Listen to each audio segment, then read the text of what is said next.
En passant la main sur le cou, en se rasant, en se maquillant, on sent parfois une petite boule sous la peau. Ce n'est pas forcément douloureux, mais alors qu'est-ce que c'est? Bien, ces boules qu'on touche dans le cou, le plus souvent, ce sont des ganglions qui ont tendance à gonfler. Un ganglion normal, en général, ça ne se sent pas, c'est tout petit. S'il devient palpable, c'est qu'il a gonflé, il se passe quelque chose qui peut menacer notre santé. Parce qu'un ganglion, c'est un tout petit poste de défense. Il filtre un liquide qu'on appelle la lymphe qui transporte les cellules immunitaires. Et quand une infection apparaît quelque part dans son secteur, par exemple pour les ganglions du cou, c'est le secteur de la tête, du cou, eh bien le ganglion se met au travail. Il produit davantage de cellules de défense, il va lutter contre l'agression et en réaction, eh bien, il grossit. C'est souvent un signe de mobilisation de l'organisme, pas un signe de gravité. Ça, c'est ce qui se passe, par exemple, quand on a une angine, une otite, une dent qui s'enflamme, ou encore une petite plaie dans la bouche, ou même sur le cuir chevelu. Dans ces situations, la boule est plutôt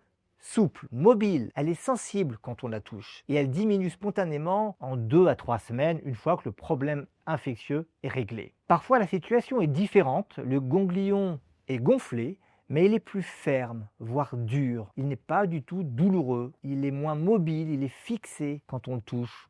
Et il ne régresse pas au bout de quelques semaines. Et là, c'est absolument impératif de consulter. Parce qu'un ganglion qui ne dégonfle pas, ça peut traduire une maladie chronique. Alors ça peut être une infection qui s'installe, une maladie inflammatoire chronique, une maladie du système immunitaire ou un cancer du système lymphatique ou encore d'une zone voisine comme la gorge, la bouche ou la glande thyroïde. Alors concrètement, le médecin va faire la part des choses. Il palpe les ganglions du cou, sous la mâchoire, des deux côtés du cou, derrière le cou, au-dessus de la clavicule, et suivant les constatations qu'il fera, il va rechercher d'autres signes, et notamment d'autres ganglions gonflés dans le corps, parce que des ganglions, on en a partout. Alors en pratique, pour chacun d'entre nous, même sans être médecin, voici quelques repères simples pour s'orienter. Après un rhume, une angine ou une plaie dans la bouche, ou encore un problème dentaire, il est habituel et pas grave d'avoir de petites boules un peu sensibles. S'il n'y a pas eu d'infection en revanche, pas de plaie, et en particulier si les boules persistent au-delà de 3-4 semaines, il faut s'inquiéter. Les ganglions suspects, ce sont ceux qui durent longtemps,